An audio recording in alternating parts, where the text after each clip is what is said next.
Feels good to be back inside the green room with Danny Green. I'm Harrison Sanford. It has been a minute.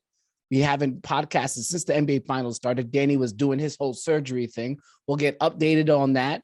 We'll talk about Draymond Green, who he said played like hit with the S before that. That's his words, not mine. We'll discuss him and his podcast. And we'll also look forward to Game 4 of the NBA Finals as we start here with Game 3 reaction. The Celtics win 116-100 against the Golden State Warriors, taking a 2-1 lead. Danny, we haven't podcasted since the finals even started, so I don't know what your pick was before the series started, and has that changed since watching these first 3 games? No, I had my pick and I've kept it. I don't know if I revealed it or not, but my pick is looking pretty good right now. And by that statement, I'm sure you can guess who it is. But I just thought that team that I picked was the best defensive team in the league. And that's what wins championships. They also have the depth. They have a lot of firepower and a lot of pieces that are able to get them to score, enough on a bad night to score at least 110, 115, 120 points a night. I think Golden State is very good. But if you do a good job of limiting one of their splash boys, they're going to struggle to get to 115, 120, 110. But they're going to have to do it defensively. And I don't think they had enough rim protection. They do have decent amount of rebound when you have Looney in there and Kuminga and obviously Draymond when you go a little bit bigger, but they don't have enough rim protection to stop or to limit teams, or Boston anyway, to keep them under 110. But if they find a way to do it, they hopefully get them to have a bad shooting night. It's a series and it's a game for them. But if you limit one of their guys, Steph and Clay, I think had a really good night tonight. Jordan Poole, struggled, but he hasn't found his aggressive routes yet, and I think it's because Boston's doing a good job of limiting him. Draymond obviously has his days, his moments of where he's aggressive and defensively, and tonight obviously he didn't have the same aggression as he did in Game 2, but I think that's a lot of credit to Boston. But I'm sure he'll be different in Game 4. But it's an interesting series, and I just think Boston's I think they're both really good teams, but I just think Boston's a better defensive team and offensively has a little more depth on their bench with scoring. Yeah, so I rolled with how many games did you have the Celtics winning? 6, if not sooner.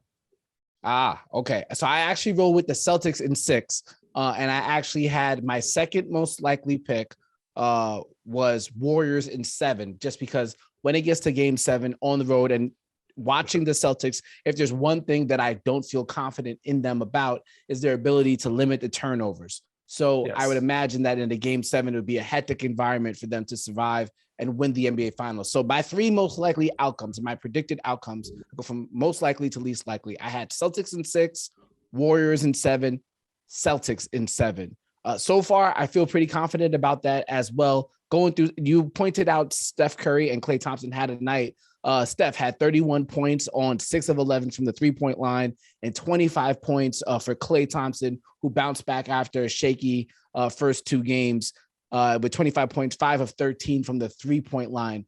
And Draymond, to your point, 2 points, 1 of 4 shooting. Andrew Wiggins chipped in with 18, but was 1 of 6 from 3. If you are Steve Kerr, and now you gotten to see the Celtics really kick up on another level here, because Tatum had a good game this time around and Brown had a good game, and you still got contributions from the others. Remember, Game 1, it was pretty much Tatum assisting but not shooting well. Jaylen Brown played well, and the others, Al Horford, Marcus Smart, played well. Game 2, you got a lot of Jason Tatum, but you didn't get great from the others. This time around, it was a full team effort from Boston. If you're Steve Kerr, what's the message and the game plan for Game 4? Well, they got to rebound. Obviously, they get out rebounded and they get a lot of points in the paint, not just threes, but I think the biggest change is also speeding them up so they can turn it over, because those guys are younger. You have more experience for Golden State. You can get them to be rattled a little bit, put some pressure on, make them turn the ball over. That's when you're out and running and getting open threes for you, getting looks. And that's where Jordan Poole will be at his best. I know you're going to try to look for more, opportunities to get Poole more involved, but the best way is to get him out and running out in transition. Because it's hard to pick up Steph, pick up Clay, and all 3 of them. Somebody's going to be open, and a lot of times they're going to leave Poole more times than Clay or Steph. But yes, use your experience. Try to get your defense active. Try to get them to turn the ball over. Got to rebound. I'd say use Looney a little bit more. Draymond's going to have to be more active for sure. offensively, they're switching everything. You got to find ways to try to also to put some pressure on the paint and put them in foul trouble.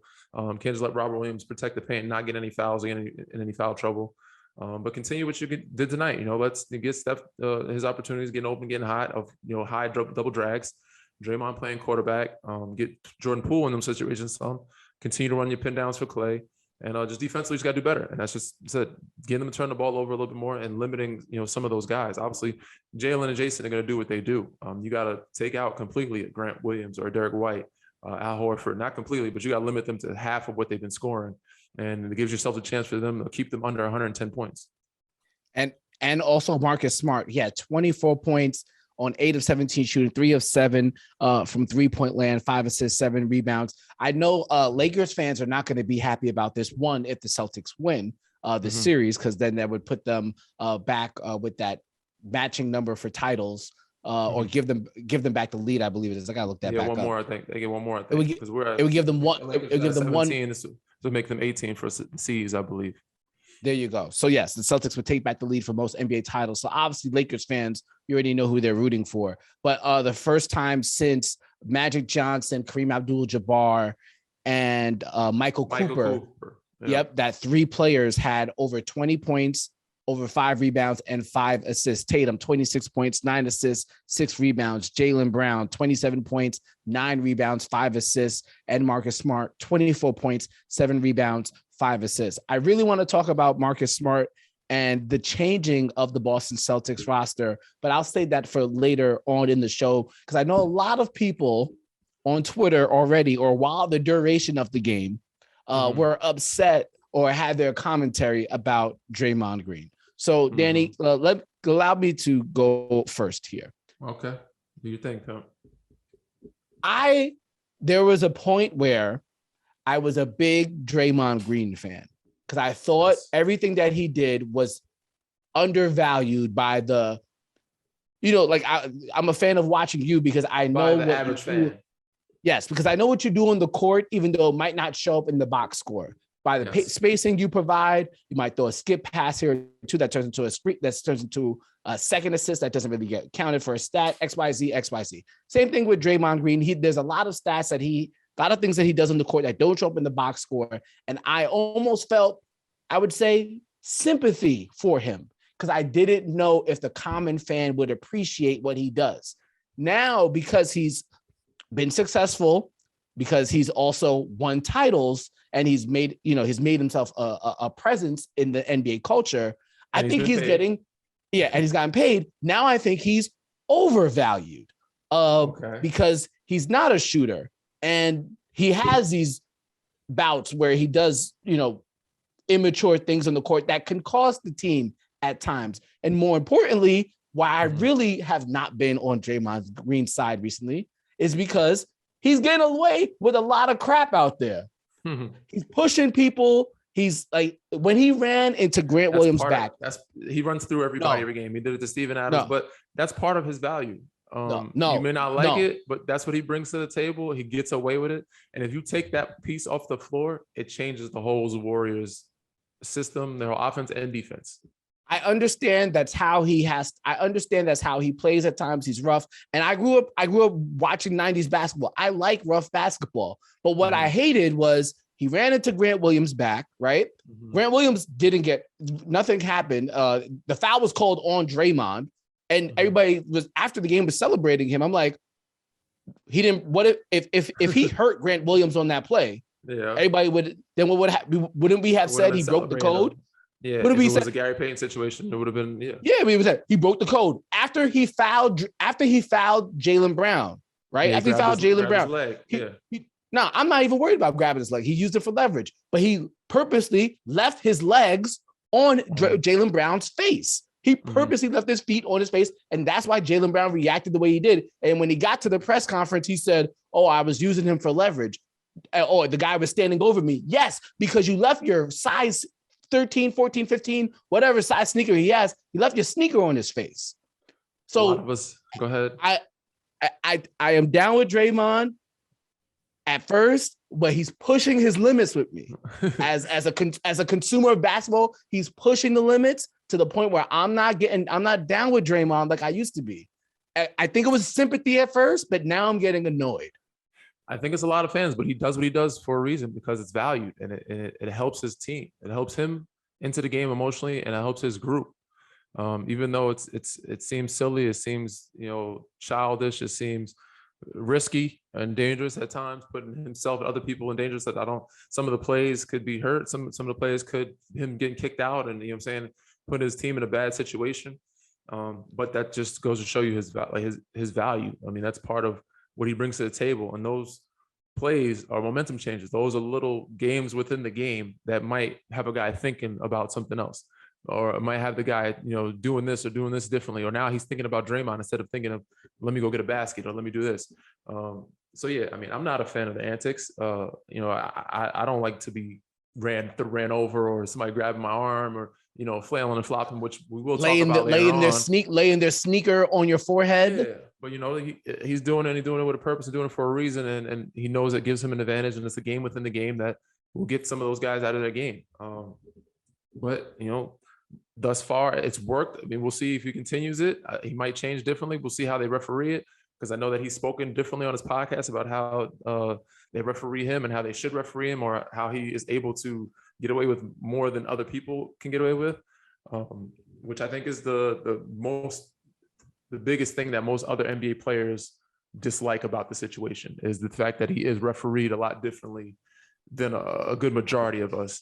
And we'll be quick to get a technical foul, and the standard for his technical foul is a lot higher, or his leeway for getting a technical foul is a lot more broad than the rest of us. But I'm sorry, Draymond. I'm not watching the basket. His thing was, well, I deserve that, and there's this rule, or this unspoken code that we came to see LeBron, so he's not getting thrown out of the game, or we came to see Kevin Durant, so they're not getting thrown out of the game. You're damn right, I came to see LeBron. You're damn right, I came to see KD. I'm never coming to see Draymond Green. So if he has to get his ass thrown out of the game, so be it. Like, I'm never paying a ticket to watch Draymond Green, and I don't think a lot of NBA fans are. So I don't understand how much leverage this guy has gotten to the point where he could be out of pocket so much and never be a threat of getting thrown out of a game. I agree with you on that point. And the fact that certain superstars, yes, you can referee them somewhat differently. They can have a little more leeway with certain things. I still think it's unfair, but hey, they're superstars. There's a reason why they can able to speak to a ref, they have a different relationship with them, or say things or express themselves a little bit more without getting thrown out the game, because those guys sell the tickets, people came and watched them play. But to have Draymond to be in that same category as a superstar, when a lot of us don't see him in that role or in that category, that's where it becomes an issue. So we're like, all right, obviously you don't need to be refereed like, I guess, the end of the bench guy or a role player, but you're a superstar in your role, which means you're a superstar role player. So in that fact, I think you should be refereed like a very good role player. You know what I'm saying? Like, and to be granted, I think if Iggy reacted or did the antics that Draymond got, he'd probably be refereed differently.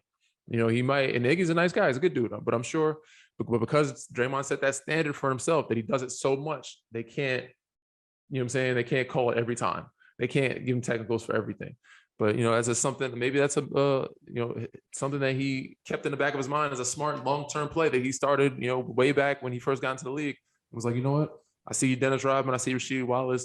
I know eventually they stop calling technicals or stop calling these fouls on them. If I play physical enough, they're going to not call these physical fouls. If I get, if I in their face enough, they're not going to keep calling technicals on me, because, that's the way I play. They're going to realize that's who I am. And they're going to allow me, especially the fact that they've been winning and the fact that he's made a name for himself. It makes it easier for him to do what he does, which, I mean, said a lot of us fans, normal average fans, probably dislike and hate the antics and are tired of seeing it, but it helps him and it helps his team. As you brought up that point, every person has a chance to evolve their thinking. So you know what? I'm not even going to hate the player anymore. I'm going to hate the game. I'm going to hate the fact that he gets away with it. But I do not like the fact that the Warriors went on this whole thing with Marcus Smart. They were mad at him when he hurt Steph because he was diving for the ball. They were mad at Dillon Brooks, who was reckless, but they were mad at Dillon Brooks, and they said he broke the code because he was reckless.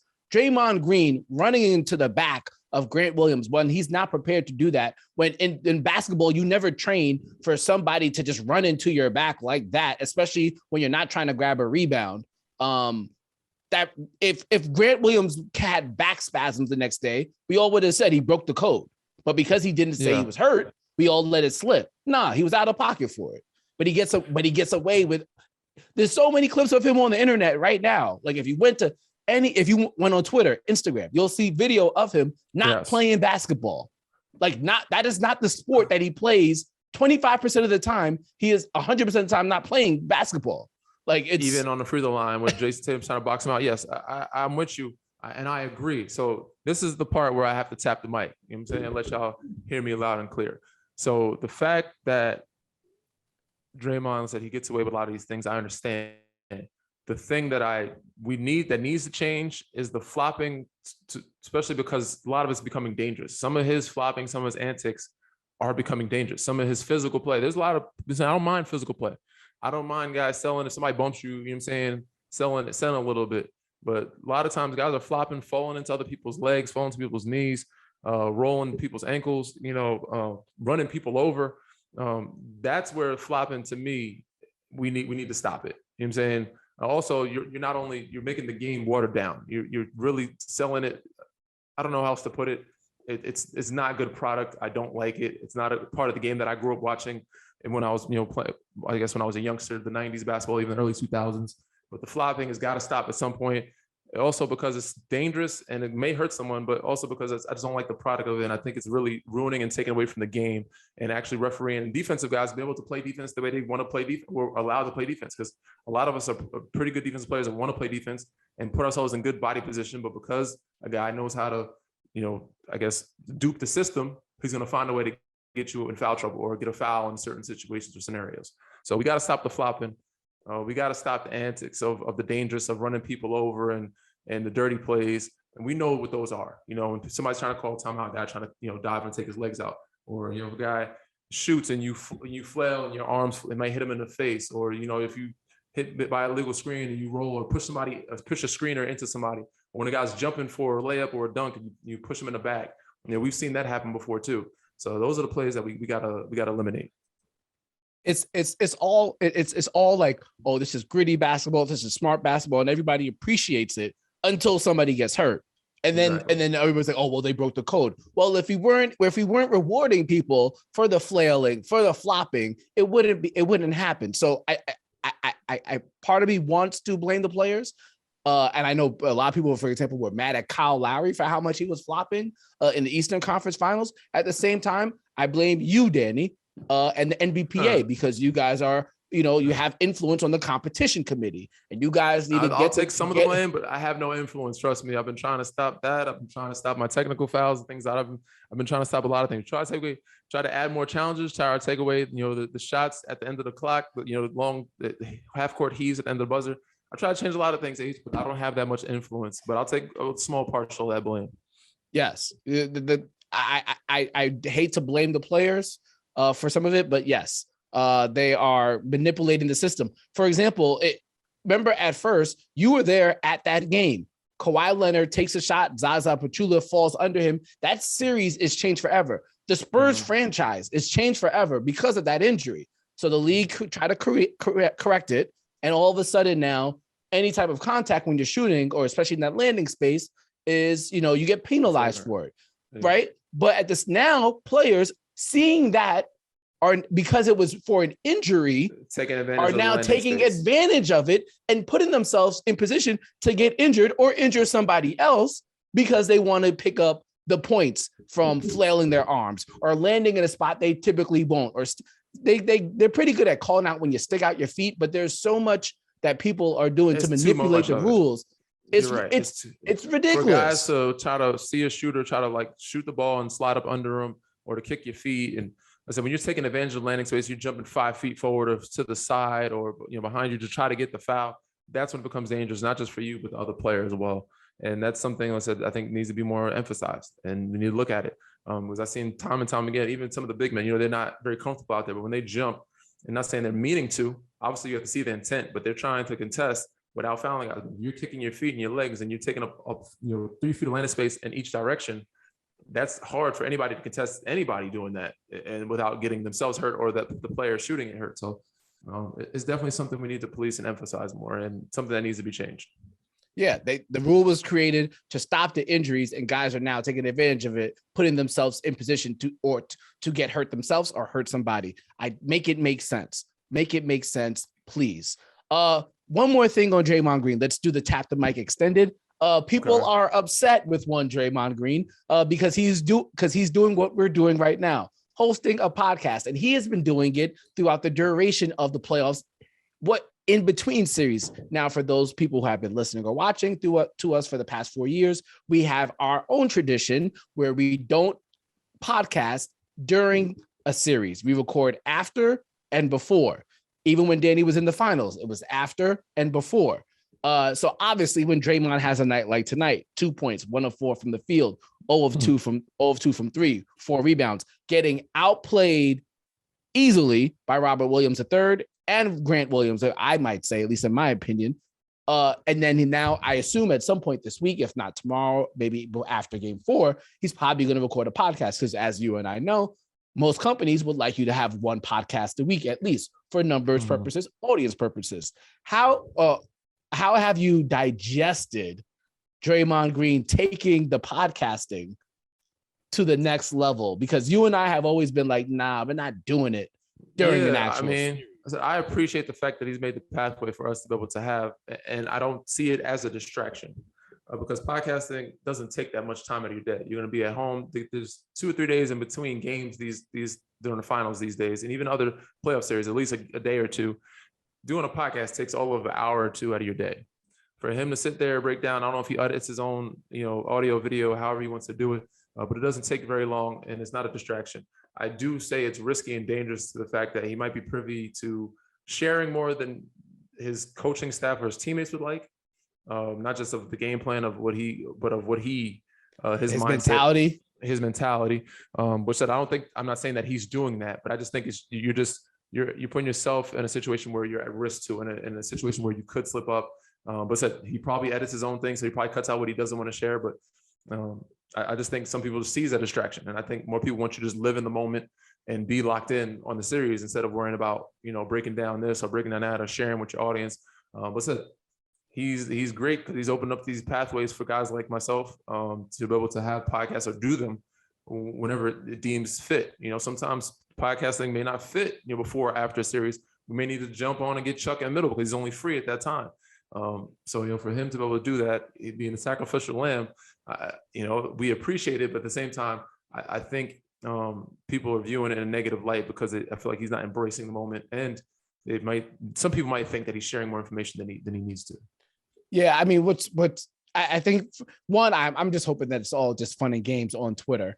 But for the most part, like, it's not like Draymond Green is hosting a tech podcast or hosting like an automobile podcast, right? He's hosting a podcast about basketball. So he's just talking about more basketball. So he's definitely not distracted if he's talking about basketball on the podcast. With that being said, if he was to distract himself, as you know, Danny, one of your best games during these last playoffs came after you watched a lot of Ozark. Sometimes you do need to distract yourself. And so sometimes doing something that's not playing basketball or being in the gym or watching tape could actually be therapeutic. When you guys come home from your 9 to 5, the last thing you do is check in with your boss and say, hey, do you need anything else? And do more 9 to 5 work at home.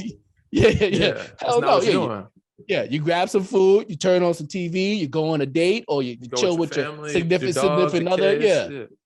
I'll be there if I come home from work and I open up some more work. Hell no. Like, that work's over. And I'll be rejuvenated and fresh for the next day. So all the Draymond Green commentary about him podcasting, it's fun. I love it. It's hilarious. Some of the memes that they got out there, but let's keep the main thing. That man is focused on the job at hand. He just wasn't good. He just played like shit. That wasn't me. Bad nights like that. It happens sometimes. Said it himself. Exactly. You have bad nights like that, whether you podcast or not. It is what it is. Back like we left our car keys, Harrison, Sanford, Danny Green, inside the green room on the Sirius XM Podcast Network. Before we get out of here, we obviously got to get an update on Danny's injury recovery. He had surgery last week. We will discuss Brittney Griner. And obviously, just earlier on, we discussed Draymond Green and a fellow member of the podcast community. And we also looked into the Celtics Game 3 win over the Golden State Warriors to take a 2-1 lead in the NBA Finals. But I wanted to elaborate on that Celtics pick. And in order to do that, Danny, I wanted to do a little history lesson. Can we do a little history lesson, please? Let's do it. I want to see you. I'm assuming you have one of your famous analogies coming up. So let's hear it. So back in 2010, which is around the same time you and I were just leaving college, there was this company that really helped people, or started to help people change the way they thought about life and the way that how they wanted to carry themselves, particularly as it pertained to transportation. Tesla got a big IPO, $226 million of public funding for their products. And by 2012, the Model S came out. Danny, correct me if I'm wrong, you are a Tesla owner, correct? That is correct. Luckily, okay. I got mine at the right time before gas prices went up. I got it last year, right before the gas prices went crazy. Well, back in 2012, when these electric cars were coming out, I think it was the last thing on you or my mind. Obviously, we had other things we were thinking about. And even if we were thinking about transportation, who were we to think that we could take our hard-earned money and put it into this vehicle that we don't have any experience with or any trust with? It sounds great. The versatility of an electric car sounds amazing, but how can we really trust this when we've known all of our lives going to the gas station, taking out our money and putting gas into our vehicles?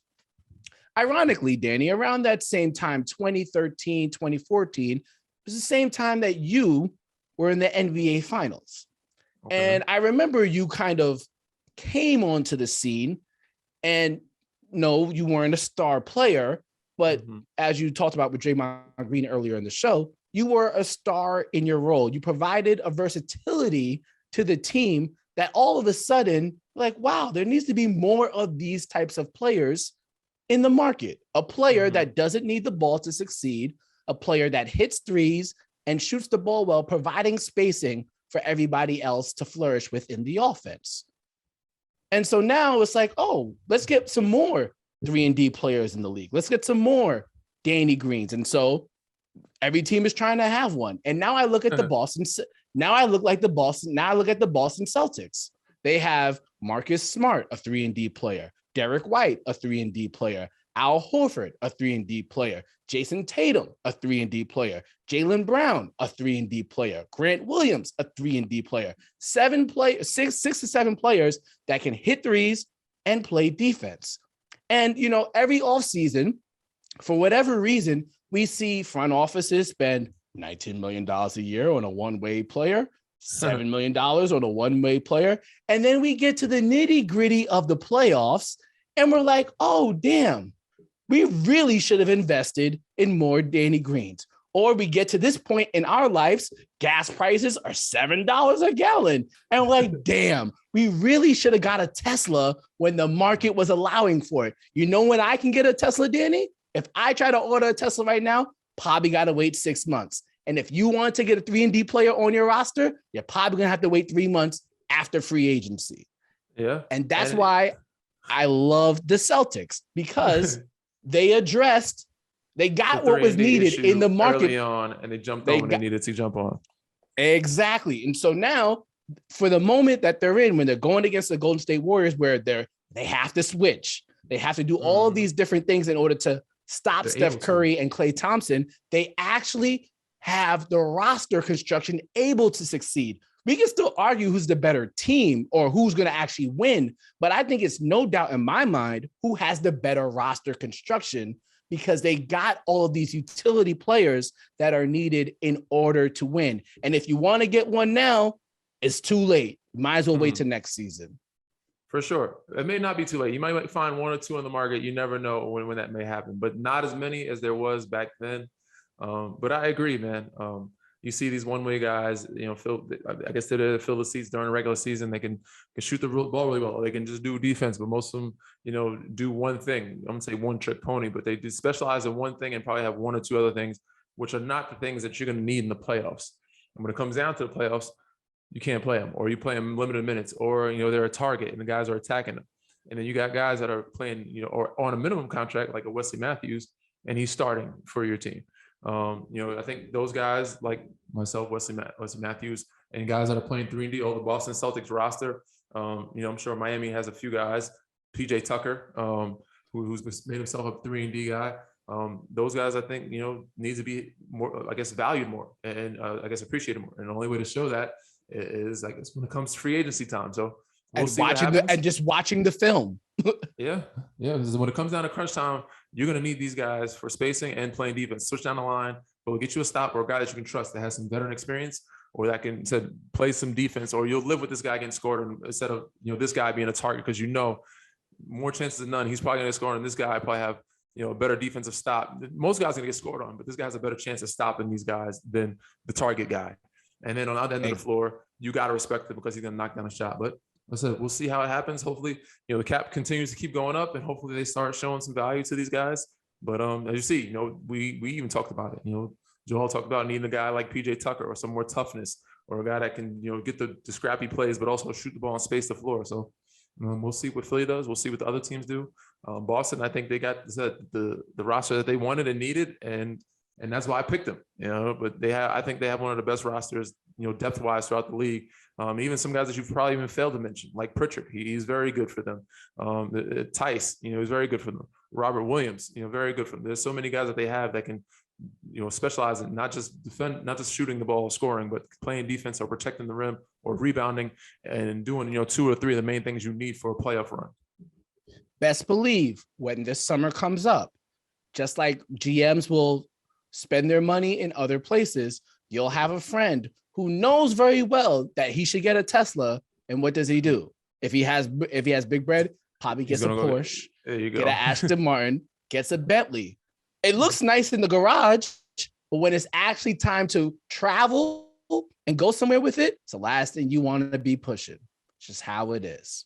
And that's exactly why I would pick the Celtics to win in 6. They just have the roster, Danny. Like, for example, Steph Curry is a Ferrari, right? He's a Lamborghini. He's a great car, but no smart person has 2 Lamborghinis. You still got to have your utility get around the way car. And that's why you can't play Jordan Poole and Steph Curry at the same time. Everybody was, oh my God, the death lineup. Steph Curry, Klay Thompson, Jordan Poole. Let's put them all on the court together. Steve Kerr's like, nah, we can't do that. Like, we don't have enough defenders to do defense and rebounds. You don't have enough defense and rebounding with that. They're just too small. So, but they're figuring that out now. Most teams, you'll get away with beating them. That death lineup is a very good lineup and can beat most teams. You're just not going to beat, the teams that have bigger, long, athletic guys that can switch down line, more of those guys that can switch down line and rebound. So, and we'll see this summer how it goes, man. It's going to be interesting. I'm excited to see the rest of the finals, to see how it pans out. When you play a team that's worthy of winning the NBA Finals, which the Golden State Warriors have not played until this moment, you find out. And I believe that they will find out in a harsh way in a series loss. We'll see how that pans out. Speaking of free agency, Danny, a lot of people are curious as to how you are approaching free agency, particularly because you just had surgery, and obviously the results of your surgery will have an impact on where things might matriculate for you throughout the duration of late June through July. How was the surgery, and where do things stand now? It's a very confusing time for me. This is the first, and I feel like every summer that's a new one, a new free agency, but this one's definitely rare and unique. And the fact that I'm hurt. So a lot of teams believe that I'm going to be out for the year next year. The surgery went well. It went really smooth. They did everything. It was a long surgery. It's not for everybody. It does mess up your mind, your body, and your mental. It's a frustrating time, especially that first week, getting through it. Once you get through the first week, it's a lot easier downhill there once you start to get back to normal. But I'm not there yet. I'm still waiting to start walking normally on my own and be able to drive on my own. But first week was rough, but I'm through it. But yeah, a lot of people assume that you're going to be out for a good 12 months. But that's all depending on the person, the body, how much you heal, your habits. I don't have any bad habits. Mind you, they say, your graft can heal within 4 or 5 months. The rest of it's up to you. How much time you put in, you work, your agility, your speed, your strength, the power you get from it, and how much you work on it. So obviously I'm going to put that upon myself. And my goal, obviously, I always said this 7, 8 months and I think 7 or 8 months puts me right at January, so from right now, I got all of June, July, August, September, the whole summer, that's 4 or 5 months. And I got, 3 months of beginning of the regular season, which leads me right to January. And if worst case scenario, even 8, 9 months is that right before All-Star break, I think I can be there. Contract wise, it's unique and rare because my contract is non-guaranteed. So it's very up in the air. I had conversations. I spoke to Doc, I spoke to Daryl. We had some good conversations. They keep me in the loop. They're trying to figure out what they want to do. Obviously, you have the James Harden situation, you have the Tobias Harris situation, Tyrese Maxey situation. Those guys are a lot more important than Danny Green. But in their mind, they're thinking Danny Green might not be playing. So do we pick up his contract or not? They don't know that yet. They can't tell me that yet. So they tell me basically be prepared for anything. So for me, I can either be a free agent where they don't pick up my contract July 1 and teams can offer me and pick me up for another year or two or however they want to do it. Or they can pick me up and trade me, or they can pick me up and keep me for the rest of the year and have me ready before playoff time around January, February, where I can be, ready to play by, March, April, May. So we'll see. I'm keeping, my ears open, trying to figure out how it's going or how it's going to go. I'm a little nervous about it, a little up in the air about it, but, I'm just going to control what I can control. And that's getting better each day and focusing on me and, listen to my agent has to say for me. And hopefully we'll see what Philly does, what kind of decisions they make, but it's really the ball's all in their court, whether they want to keep me or not. For sure. I think it would be interesting to see how that pans. A lot of these roster decisions have to be made. And we could talk about the Sixers for hours, and we probably will after the finals comes to a close. But obviously there are some contracts there that they have to decide what they're going to do with them. And obviously a lot of discussion will be around Tobias Harris, and particularly using his contract to get more Teslas in the building, 3&D players. Before we, one thing that isn't in our control either, Danny, which I wish, and I think a lot of people wish we had more control over, is the Brittney Griner situation, who has been detained in Russia. As this episode comes out, will be 112 days. I know the NBA has been a little bit more vocal about it now. I know at first there was a thought that they should keep it under wraps because we didn't want to make it a big situation to where Russia was potentially using it as leverage against the United States government. It seems as that hasn't worked. So now they have kind of elevated, the NBA voice has elevated around Brittney Griner, obviously the WNBA star. It's unfortunate, and especially it's unfortunate to be detained in any foreign country, particularly for I think it was a vape that they found on her in her suitcase and her luggage.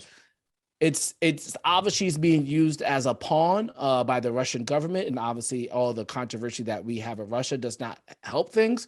And I don't know how I'm not a politician. I don't know how it gets remedied, but want to send our regards to everybody who's closely involved with that. Wish them good luck, and obviously keeping our thoughts with anybody who is close to Brittney Griner or just in the basketball family as well, because that has to be a horrifying experience. And we hope that she comes back sooner than later, and hopefully she can be aided in the way that she needs to be upon her return, which we're hoping is soon. Thoughts and prayers. Listen, I'm gonna reiterate everything you just said. Thoughts and prayers to her and her family. This is unbelievable. It's a ridiculous amount of time for somebody to spend in prison or another country, being captive over something small as a vape. Obviously, I don't want to, diss their rules or come down with, things of this nature. For somebody of that stature, it seems a little bit minuscule. So I really do hope that we get this thing settled and that she can come back to her normal life, her family. I do know her wife well. I knew her wife well. My wife knows her people well. We've been in communication. So I'm just praying for them, and hopefully that, things work out smoothly, and that, we can get this done in a more timely fashion, because 112 days I can't even think of the word for it, but it's definitely, what's the word I'm looking for here? Age, give me something. It's unfathomable. Honestly, I can't believe it's been, I can't imagine it's been like this. And it's unfortunate that, she does seem to be a pawn in the animosity between the United States government and the Russian government, and that's, you know, we could do.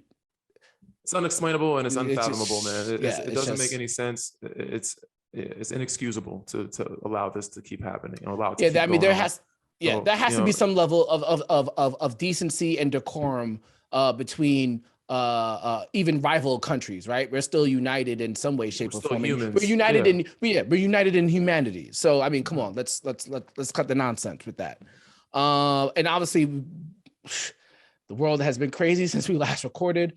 Obviously, there's been a lot of violence across America. I think a lot of people are outside nowadays with COVID not necessarily past us, as we've learned today about the Phoenix Suns. But I think people are just being a little bit too reckless with their freedom, and whatever's going on in America right now as it pertains to gun violence, whether it's in Philadelphia, New York, Texas, wherever, kind of, we all wish everybody would we need to chill out. Take a breath, relax. Yeah. But sending our thoughts and prayers to all the families in Philadelphia for the shootings, and in Texas. You know, I lived in San Antonio for 7-8 years. So I call that a home. So the school, elementary school shooting, the shootings in Philly, it's damn near every other week now.